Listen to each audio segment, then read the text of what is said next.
여러분 안녕하십니까? 광주 MBC 뉴스투데이 시작합니다. 먼저 오늘의 주요 뉴스입니다. 광주 구도심 쇠퇴를 막기 위해 다양한 도시재생 사업이 추진되고 있습니다. 하지만 현장에서는 단기적인 성과만 강조되다 보니 남는 건 새 건물과 도로뿐이라는 불만이 나오고 있습니다. 유통 대기업들이 광주 복합 쇼핑몰 사업 계획을 잇따라 내고 있는 가운데 지역 내 중소상인들이 민관협의체를 구성해 논의할 것을 요구하고 있습니다. 진보당이 출생 축하금 폐지와 육아수당 후퇴 등 광주시의 출산 정책을 규탄하며 원상 회복을 촉구했습니다. 이한열 열사 어머니 고 배은심 여사의 일주기 추모식이 어제 광주 망월묘역에서 열렸습니다. 광주의 대표적인 상권이었던 충장로 일대는 요즘 한 집 건너 한 집이 공실일 정도입니다. 가뜩이나 찾는 사람이 줄어들고 있었는데 코로나와 불경기로 엎친 데 덮친 격이 됐습니다. 우종훈 기자가 현장에 다녀왔습니다.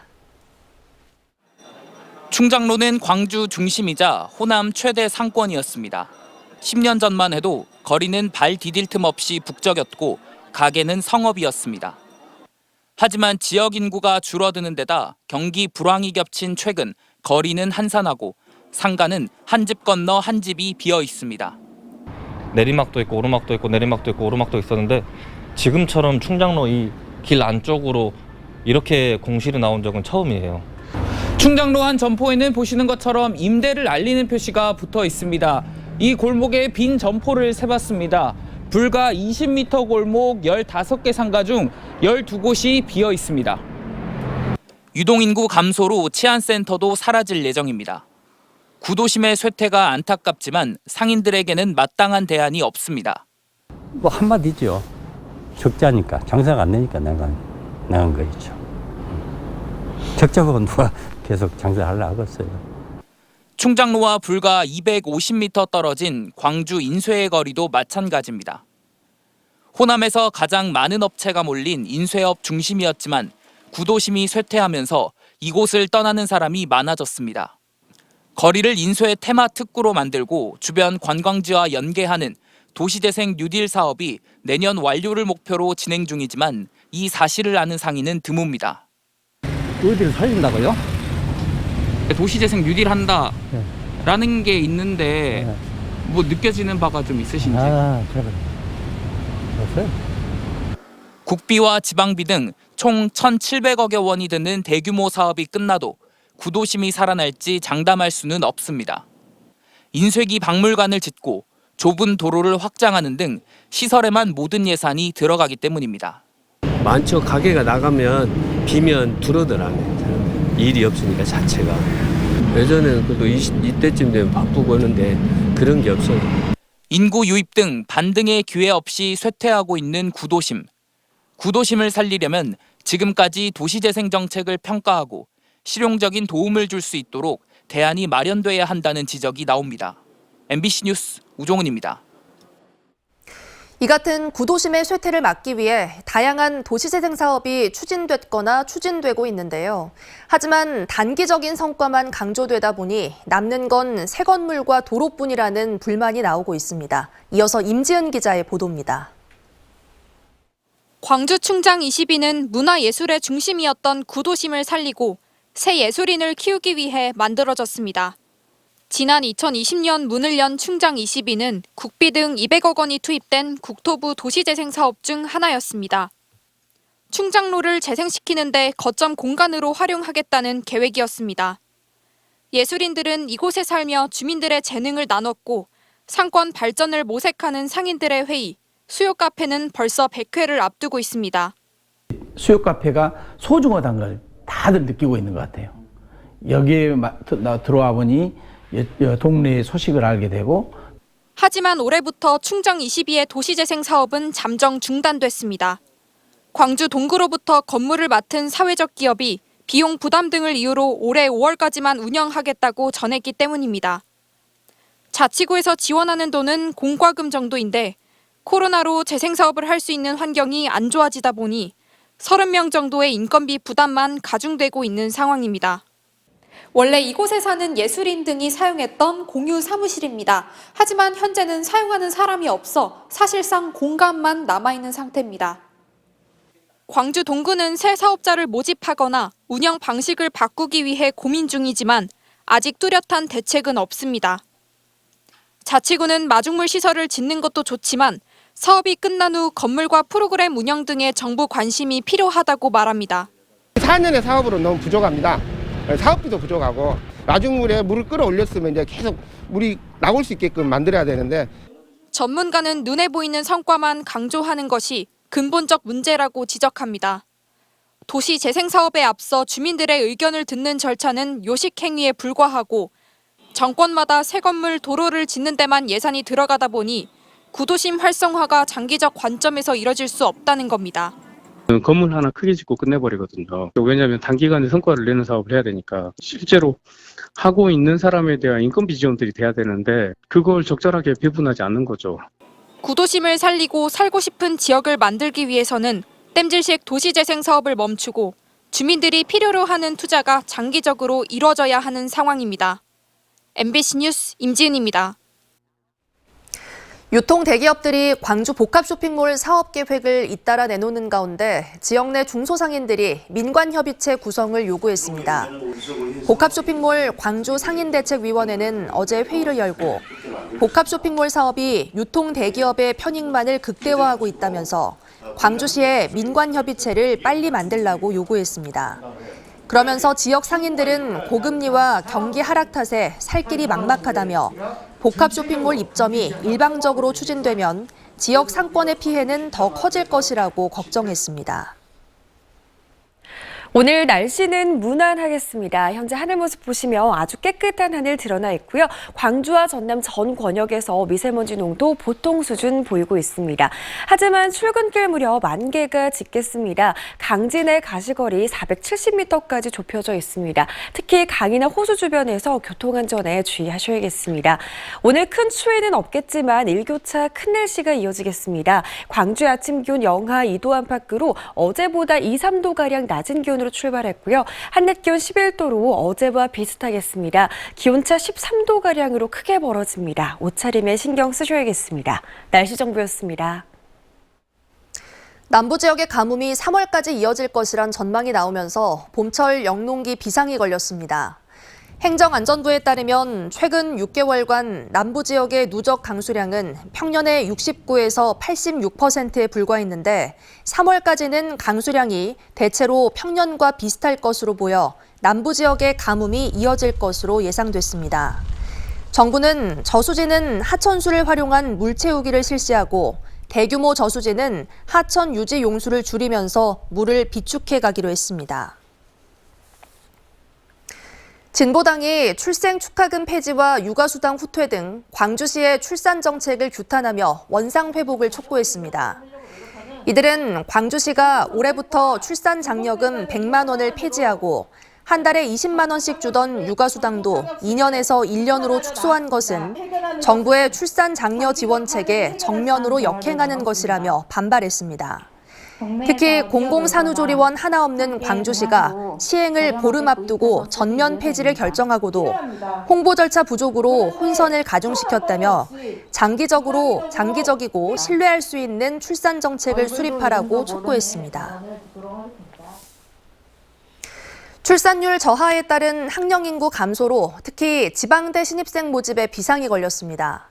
정원을 채우지 못하거나 정시 모집에서 지원자가 한 명도 없는 학과까지 나오는 등 지방대 위기가 현실화하고 있습니다. 박종호 기자가 취재했습니다. 지난 2009년 개설된 전남의 한 사립대 군사학과. 그동안 높은 경쟁률을 보이며 인기를 끌었지만 2023학년도 신입생 모집에는 비상이 걸렸습니다. 정원이 30명인데 수시 모집 등록 학생은 7명뿐. 정시 모집은 지원자가 아예 한 명도 없었습니다. 정시 모집 지원자가 0명인 학과는 이 학교에서만 3곳에 달합니다. 대도는 위로 올라가려고 하는 경향이 크죠. 그리고 목포 있는 학생들은 광주 쪽으로 가려고 하는 경향도 좀 있고. 그러다 보니까는 이제 이쪽이 더 힘들어지는 상황이 생깁니다. 전남 지역 국립대도 사정은 비슷합니다. 전체 53개 학과 가운데 총 경쟁률이 1대1이 되지 않은 곳은 15곳으로 전체의 28%에 달합니다. 보건, 의료 계열 등 취업에 유리한 일부 학과를 제외하고는 줄줄이 미달됐습니다. 경쟁률도 더 떨어지고 수시에서 등록했던 비율도 더 떨어지고 좀 제 자체적으로 인식하기로는 작년보다도 더 어려울 수도. 대부분 지방대들이 수시에 이어 정시에서도 신입생을 충원하지 못해 추가 모집에 나서야 할 형편입니다. 10년 넘게 등록금을 동결하고 각종 장학금을 지원하고 있지만 현실은 녹록지 않습니다. 학생 수가 감소하고 있지만 교수 인력 문제 등과도 연관돼 있다 보니 학과 통폐합 등도 쉽지 않은 게 현실입니다. 뭘 해도 안 된다. 응구가 없는 거를 누굴 또 탓하기도 그렇고 학교 안에서도 만약 줄인다 해서 그러면은 재정적인 문제는 또 어떻게 할 것인가. 학생 수가 줄다 보니 문을 닫는 대학 인근 상가들도 늘어나는 등 상인들은 울상입니다. 예전에는 좀 친구들이 많아서 이 거리가 활기찼는데 지금은 친구들이 많이 없어요. 매출은 줄고 또 학생 수도 없고 그래서 좀 막막하죠. 각 대학들은 올해보다 내년이 더 걱정입니다. 내년도 대학 입학 예정 인원은 올해보다 3만여 명 줄어든 39만여 명으로 지방대의 위기는 계속될 것으로 보입니다. 학생 감소 위기가 해마다 심해지는 상황에서 근본적인 해결책도 없다 보니 지역 대학들의 불안한 상황은 계속 이어지고 있습니다. MBC 뉴스 박종호입니다. 포스코의 정규직 지위를 인정해달라고 소송을 제기한 협력업체 노동자들이 자녀 학자금을 지원받지 못하고 있습니다. 국가인권위가 차별이라고 판단하고 장학금 지급을 권고했지만 실제 장학금 지원이 이루어질지는 불투명한 상황입니다. 보도에 유민호 기자입니다. 포스코는 2년 전 상생과 동반 성장을 위해 협력업체와 공동근로복지기금을 조성하고 직원에게 자녀 학자금을 지원하기로 했습니다. 모든 협력업체 직원을 대상으로 혜택을 주기로 했지만 포스코의 근로자 지위 확인 소송을 제기한 노동자들은 빠졌습니다. 지난 2021년 하반기 기준 374명이 학자금 지원을 받지 못했고 현재까지 미지급이 이어지고 있습니다.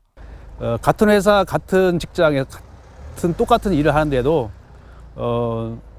그 근로자 지위 확인 소송과 노조 가입했다는 이유만으로 포스코 사내하청 지회는 이 같은 대우가 부당하다며 국가인권위원회에 진정을 냈습니다. 인권위차별시정위원회는 진정 1년 3개월 만에 근로기금이 차별을 시정하라는 판단이 담긴 결정문을 내놨습니다. 소송 중이더라도 피해 노동자가 장학금 지급 요건인 협력업체 소속이란 점은 부정할 수 없다고 본 겁니다. 포스코 사내하청 지회는 이번 주 곧바로 고용노동부를 찾는 등 행동에 들어갔습니다. 일단 소송 희망자를 모집해서 그 소송 희망자가 민사재판을 함과 동시에 포스코센터라든지 포항 본사라든지 찾아가서 저희가 항의 집회를 할 계획입니다.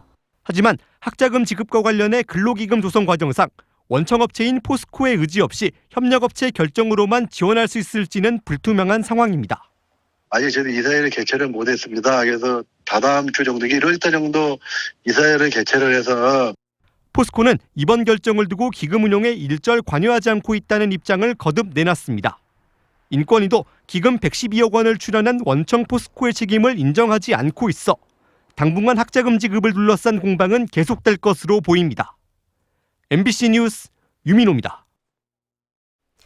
목포 지역 시민사회단체들이 태원여객 유진운수 이한철 대표이사를 지자체 보조금 관리법 위반과 사기 혐의로 경찰에 고발했습니다.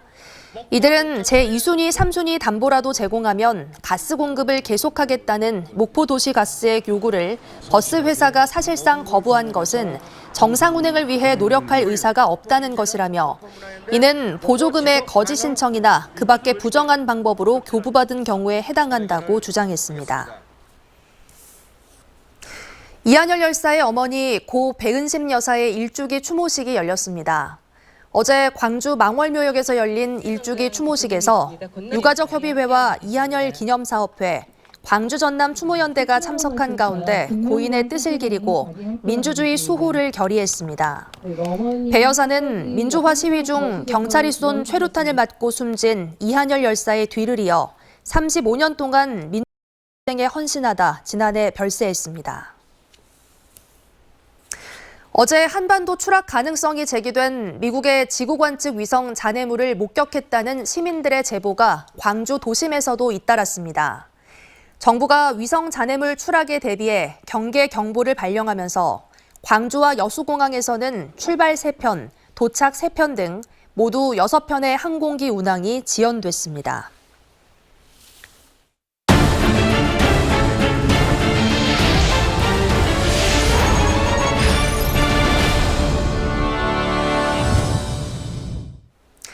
김은 수상식품 가운데 수출이 가장 잘 돼 바다의 반도체라는 별명이 붙어 있습니다.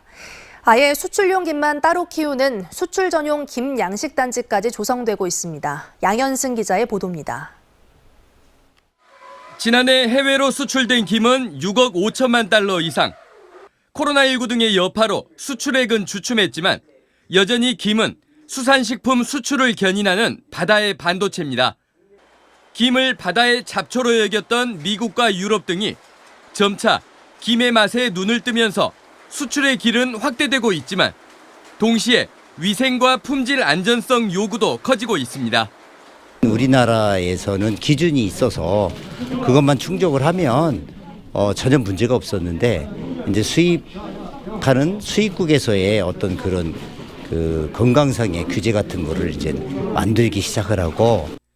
신안군은 아예 전체 김 양식장의 10분의 1가량인 1,050헥타르 면적의 북부권 김 양식장을 수출 전용 김 생산단지로 지정하고 채묘부터 수확, 가공까지의 품질 관리에 나섰습니다.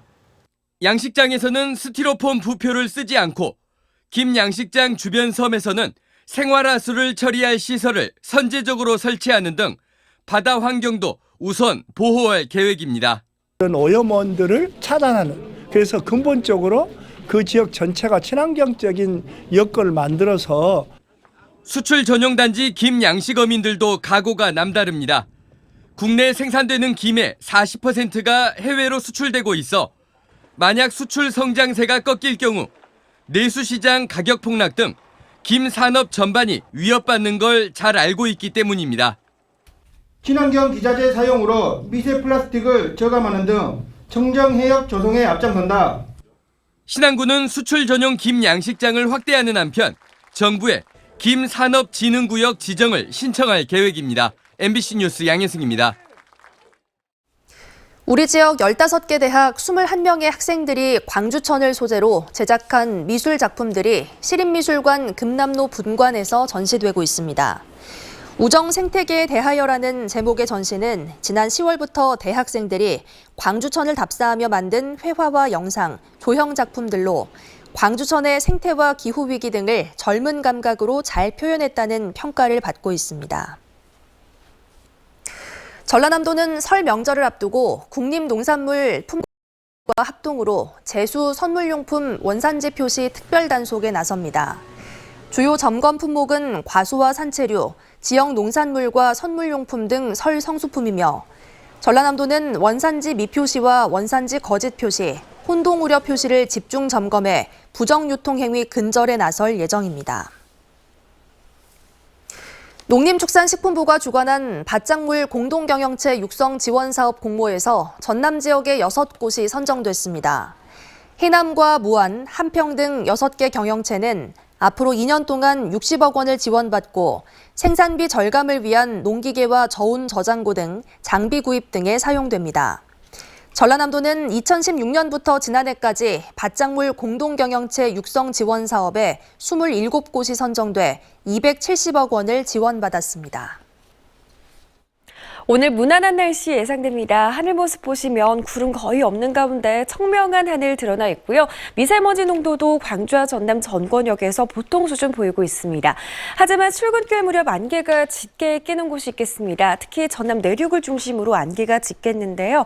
강진의 현재 가시거리 340m까지 좁혀져 있습니다. 에 주의하시기 바랍니다. 오늘 큰 추위 없겠지만 일교차는 여전히 크게 나겠습니다. 광주의 오늘 아침 기온 영하 2도 안팎으로 어제보다 2, 3도가량 낮은 기온에서 출발했고요. 한낮 기온 11도로 어제만큼이나 포근한 날씨 예상됩니다. 광주의 기온차는 13도가량으로 크게 나겠습니다. 옷차림 신경 쓰셔야겠습니다. 광주의 현재 기온은 영하 1도 안팎 보이고 있고요. 대부분 지역에서 맑은 날씨 이어지는 가운데 한낮 기온은 10도 안팎까지 올라서겠습니다. 신안과 진도의 낮 기온도 10도로 예상되고요. 순천의 낮 기온 12도 안팎으로 일교차 17도가량으로 크게 나겠습니다. 남해 서부 바다를 중심으로는 풍랑특보가 발효 중입니다. 바다의 물결 최고 3.5m로 매우 거세게 일겠고요. 바람도 강하게 불겠습니다. 다가오는 금요일부터 토요일 사이에는 비 소식 들어있습니다. 날씨 정보였습니다. 다음은 희망 2023 나눔 캠페인에 성금을 보내주신 분들입니다.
이상으로 뉴스 마칩니다. 시청해주신 여러분 고맙습니다.